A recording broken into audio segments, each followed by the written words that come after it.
Hello, everyone. Welcome back to the JISH Learn English Podcast. Hi, guys. It is so good to see you again. I'm Shaelyn. And I'm Jim.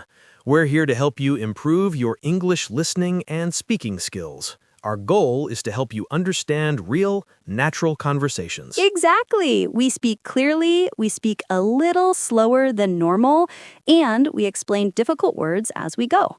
This way, your ears get used to real English, naturally. Before we start today's episode, we have one small request. If you like learning with us, just take a second to click the like button. And if you enjoy these conversations and want more, hit subscribe too. It's a tiny action for you, but it helps our podcast reach more English learners around the world. Thank you so much. Thank you. We appreciate it. All right, Shaelyn. Today, we have a topic that is very close to my heart. Actually, very close to my stomach. Your stomach? Oh, I think I know what's coming.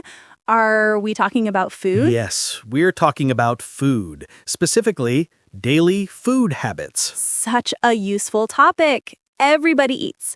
Every single person in the world eats, but we all have different routines. Exactly.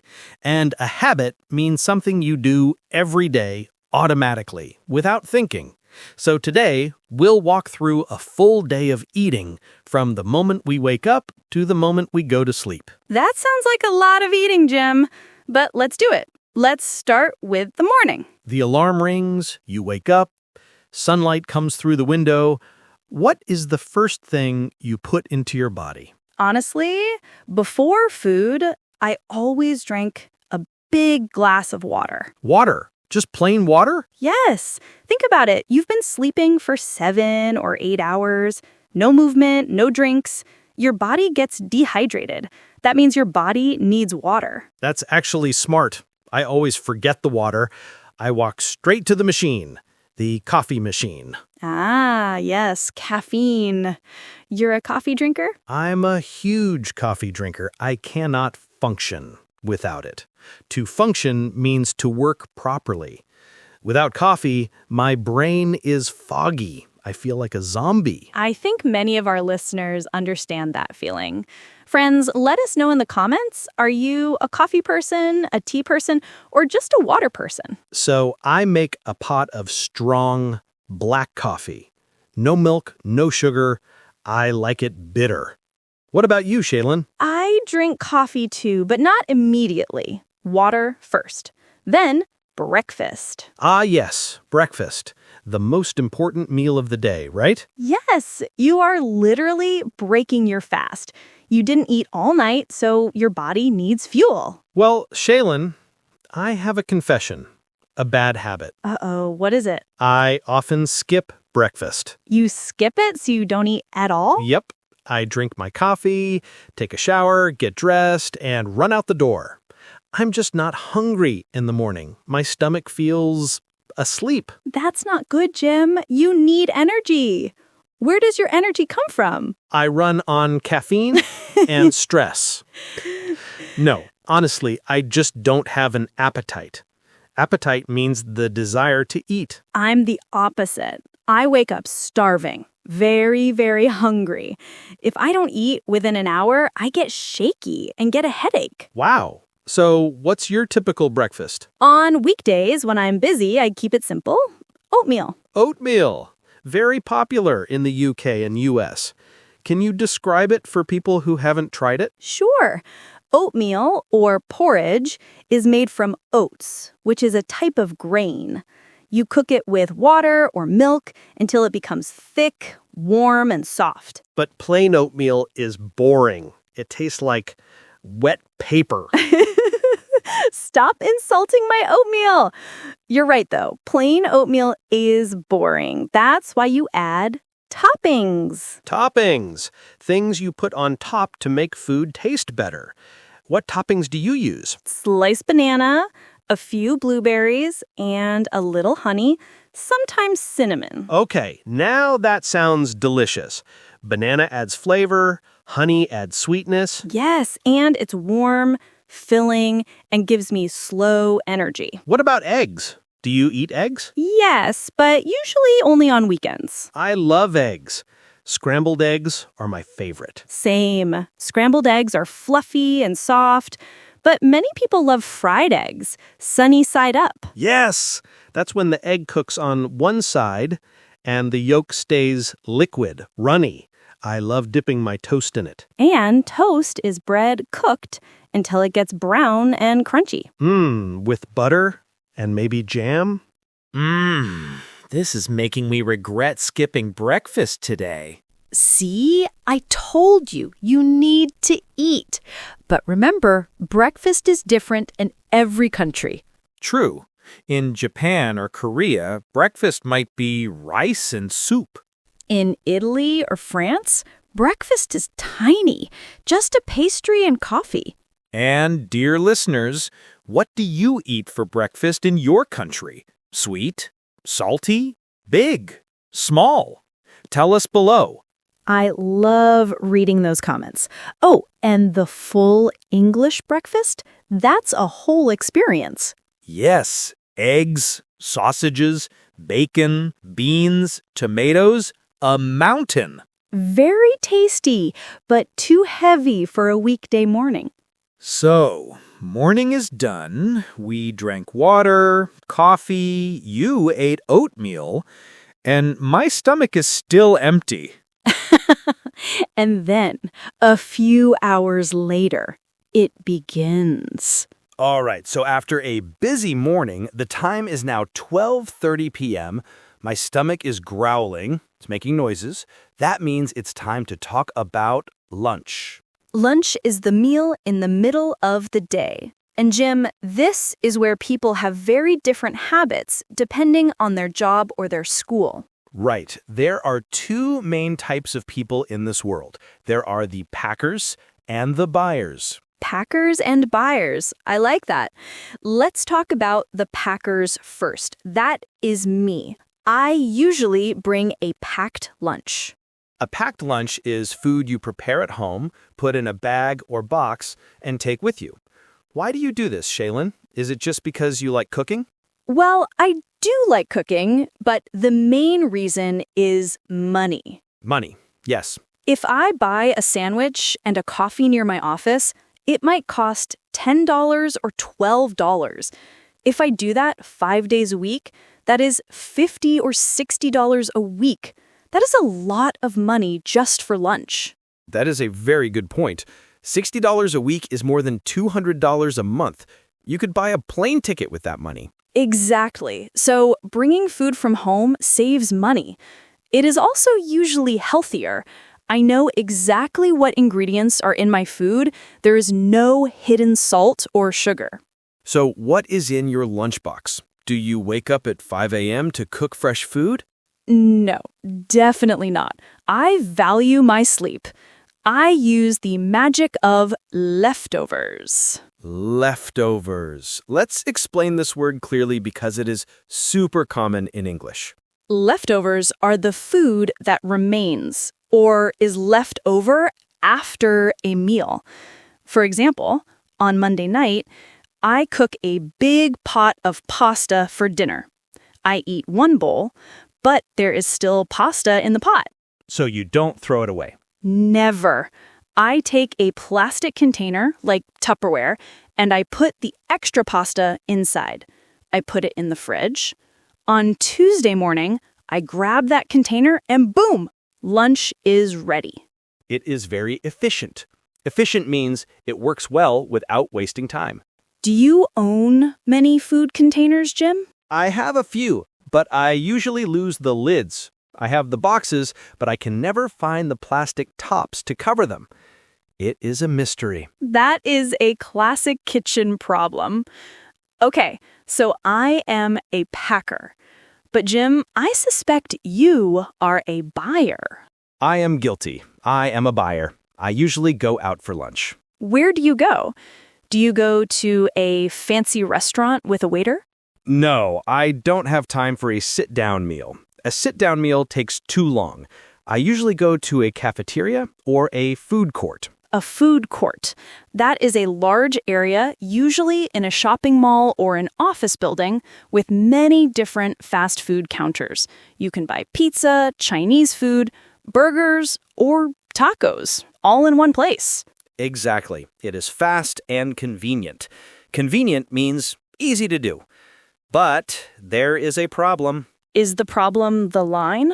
The line, the queue, can be long, but the real problem is the choices. When I'm hungry, I make bad decisions. I see a salad, and I see a cheeseburger with fries. My brain says salad, but my stomach says cheeseburger. And the stomach usually wins. The stomach always wins. So eating out is often unhealthy for me. And like you said, it is pricey. Pricey is a casual word for expensive. There is another habit we should talk about. Where do you actually eat the food? Do you sit at a table with friends? Sometimes, but often I eat al desco. Al desco. I love that phrase.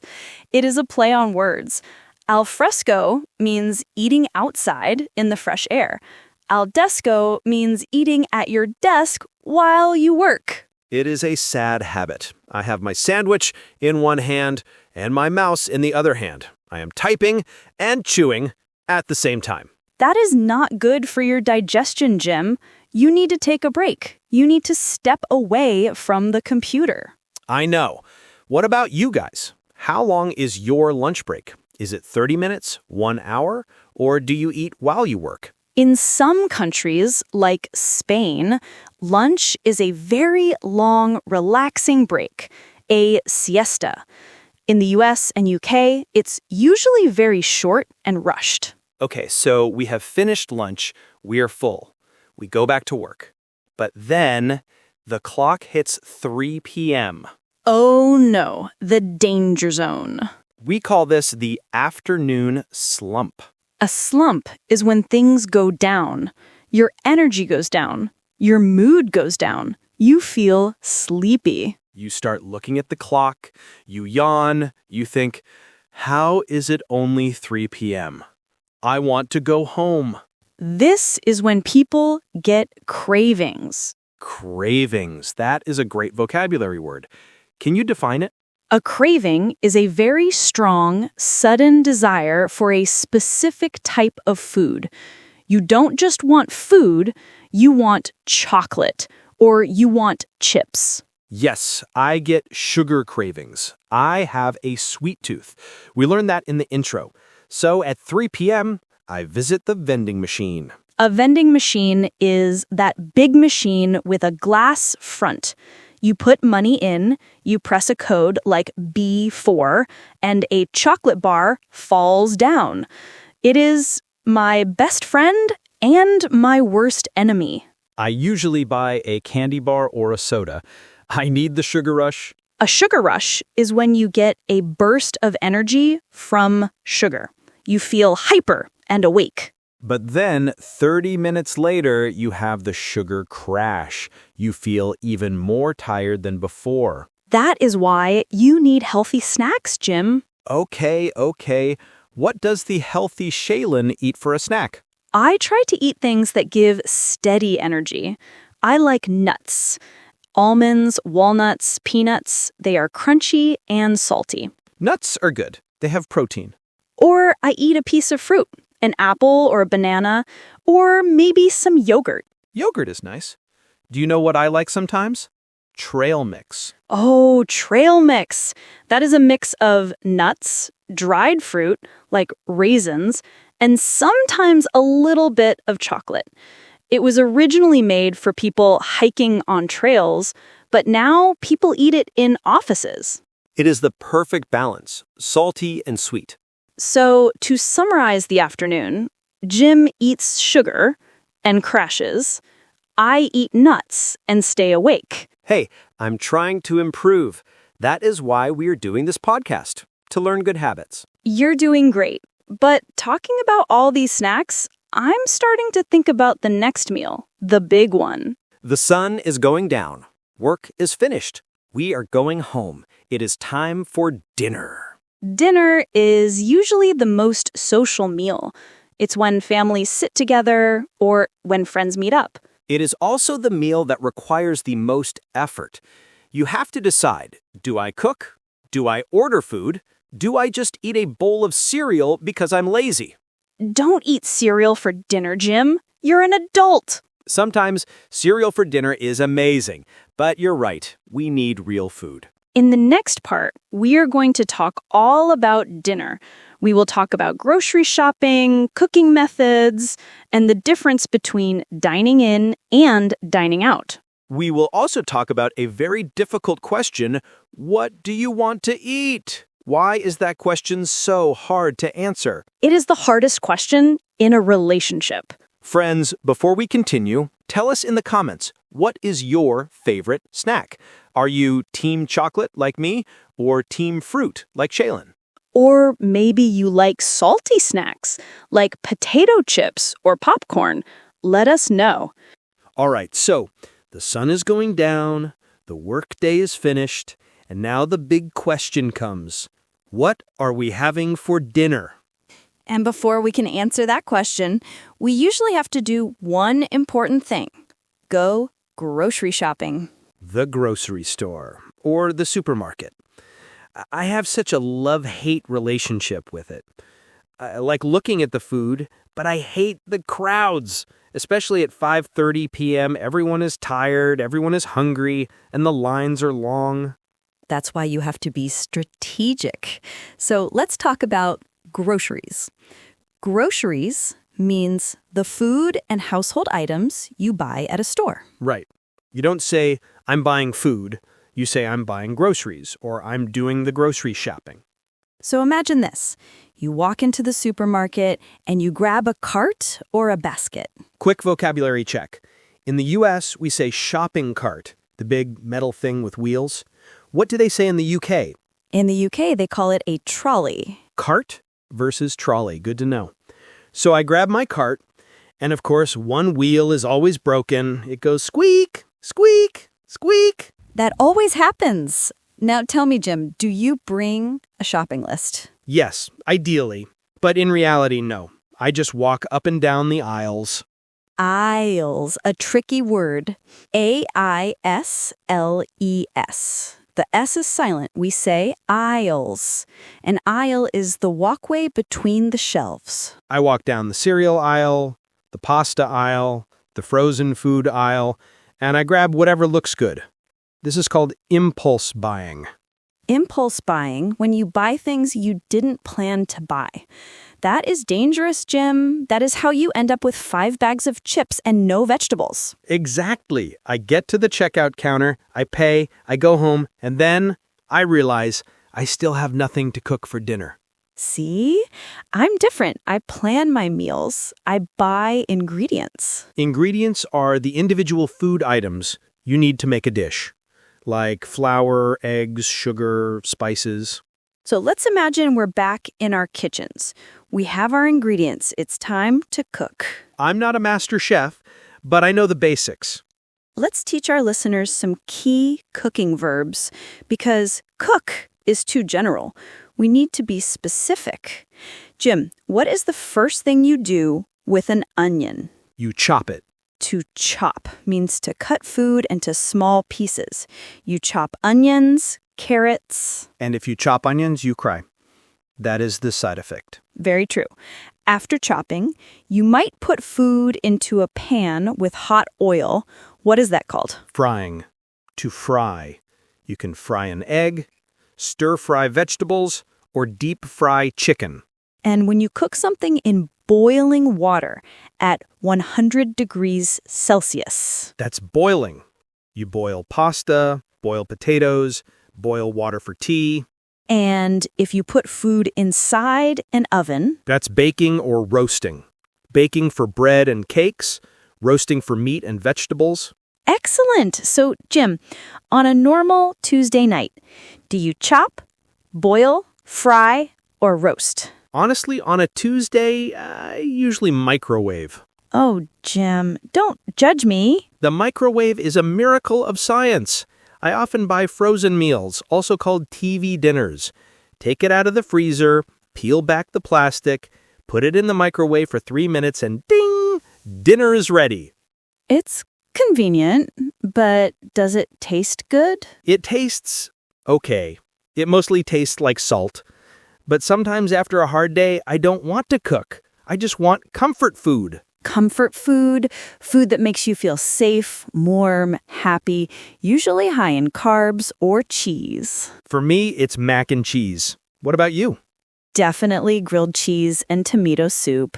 A warm sandwich dipped in soup. It reminds me of rainy childhood days. That sounds amazing. So, friends, what's your comfort food? Tell us in the comments. Okay, the food is cooked or microwaved. Now, where do you eat it? This habit has changed a lot.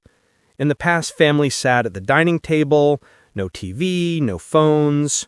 Do you still do that? Rarely. I live alone. I usually eat on the couch with Netflix or YouTube. We call that being a couch potato. I'm a proud couch potato. What about you? I try to sit at the table.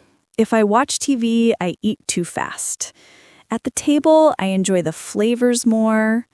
That's called mindful eating. But we also have another option for dinner, one many people love. Oh, yes, restaurants. Sometimes you have no ingredients, no energy, and you don't want to wash dishes. So you either eat out or order in. And in the next part, our final part, we're going to talk about that whole experience, ordering food, paying the bill, and all the restaurant vocabulary you need.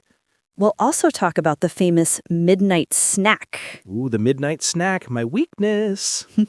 Before we move on, let's quickly review today's key verbs. Chop, cut into small pieces. Boil, cook in hot water. Fry, cook in oil. Bake or roast, cook in the oven. Microwave, the lazy man's best friend. And comfort food, the food that makes your heart happy. I'm hungry now. You can eat after this last section. Stay strong, Jim. All right. Let's finish this day of food.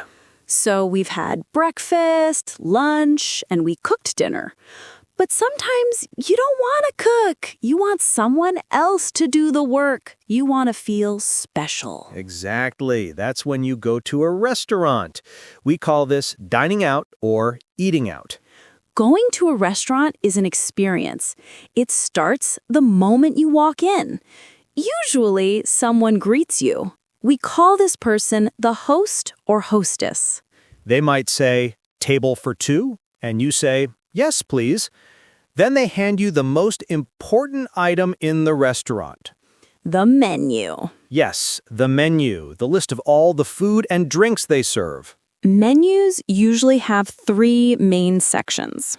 First, you have the appetizers. In the UK, they often say starters. These are small dishes you eat before the main meal, like soup, salad, or garlic bread. Then you have the entree or main course, the big plate, the steak, the pasta, the fish. And if you still have room, you have dessert. Cake, ice cream, pie, the sweet stuff. Now, when the waiter comes to your table, what's a polite way to order food? Do you say, "I want the chicken"? You can, but it sounds a little rude.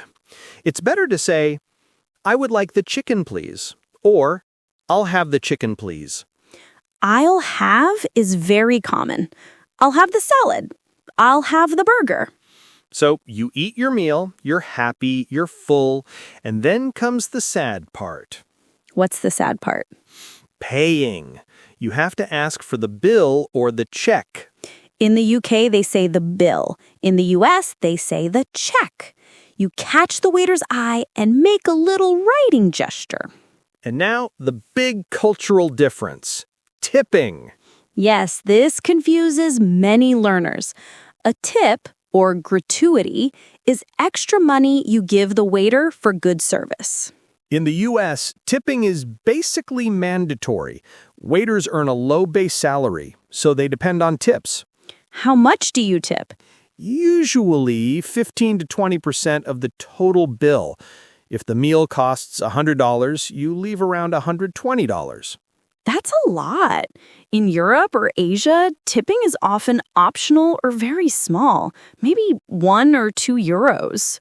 So yes, be careful when traveling.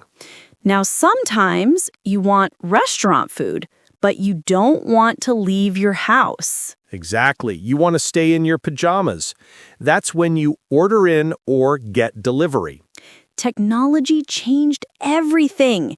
Years ago, you had to call the pizza place. It was scary. Hello, I want pizza. Now we just use apps. Uber Eats, DoorDash, Grubhub. You scroll, click, and 30 minutes later, a stranger knocks on your door holding tacos. It's amazing. But remember, you must pay a delivery fee, the extra cost for the driver. So now it's late. Maybe you had dinner, maybe even dessert. It's 11 p.m., you're watching a movie, and suddenly, I feel a little hungry again. This is the legendary midnight snack. The little bit of food you eat late at night, even though you shouldn't. What's your go-to midnight snack, Jim? A bowl of cereal or 1 scoop of ice cream. I try not to eat late because it gives me bad dreams, but if I really need something, I drink herbal tea or 1 piece of dark chocolate. You're so disciplined. I admire that. Jim, you know what? Before we finish, we used a lot of useful words today. Maybe we should slow down and explain them a bit more, just gently, so everyone feels comfortable. Yes, absolutely. Let's take it slow. Okay. First word, leftovers. Leftovers are simply food from a previous meal, like when you cook too much pasta, you don't finish it, and the next day you heat it up again. Exactly. And that gives us a very natural sentence you can use right away. I reheated the leftovers for lunch. So simple and so useful. Very. Next one, groceries. Groceries are all the things you buy at the supermarket, not just one item, the whole shopping. Yes, like when you say, I need to buy groceries after work. It sounds so natural. And groceries is one of those words English learners don't always use, but should. Speaking of things learners feel, let's talk about cravings. Oh, yes, the famous afternoon craving. A craving is when you really suddenly want something. Chocolate, chips, something sweet, even when you're not hungry. Exactly. And you can use it like this. I had a craving for chocolate this afternoon. Very real. Happens to me every day. Same. Now, toppings. We used this when we talked about oatmeal. Toppings are the little things you put on top of your food. Yes, like sliced banana, honey, nuts, cinnamon. You could say, I like peanut butter as a topping on my toast.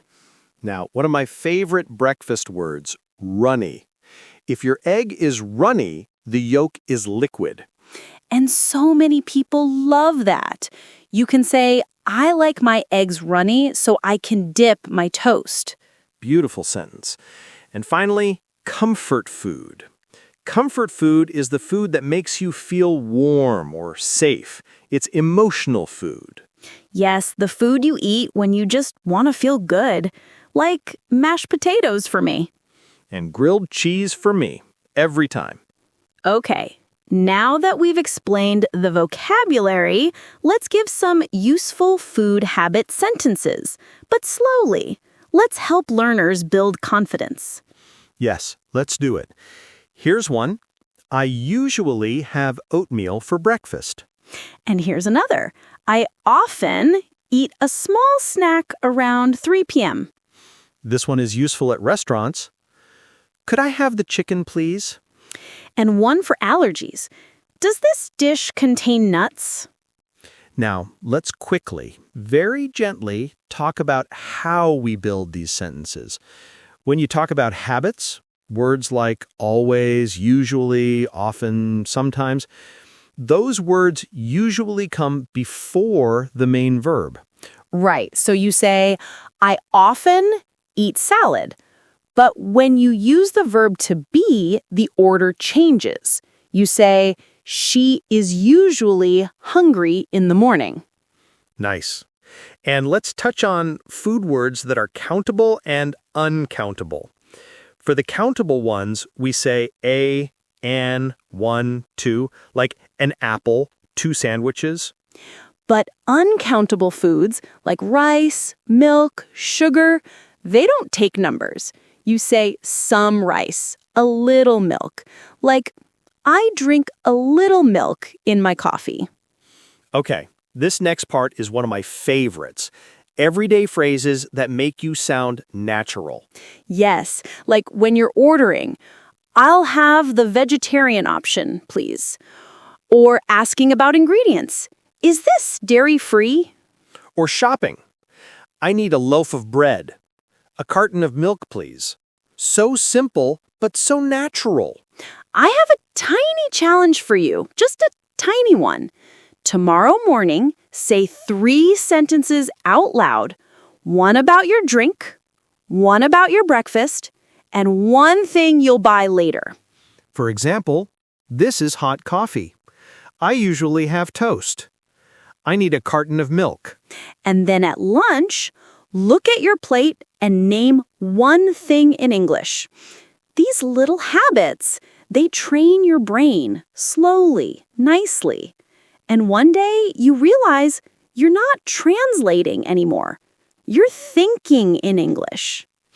Before we say goodbye, tell us in the comments, which new word will you use first? Leftovers? Cravings? Toppings? Runny? Write just 1 simple sentence in the comments. We read all your comments, and they really help us understand your learning journey. And if you enjoy learning with us, please like, share, and subscribe to JISH. Your support means a lot. Keep practicing. Notice small things. Speak to yourself in English. And we'll see you in the next episode. And until then, take care of yourself. Bye-bye.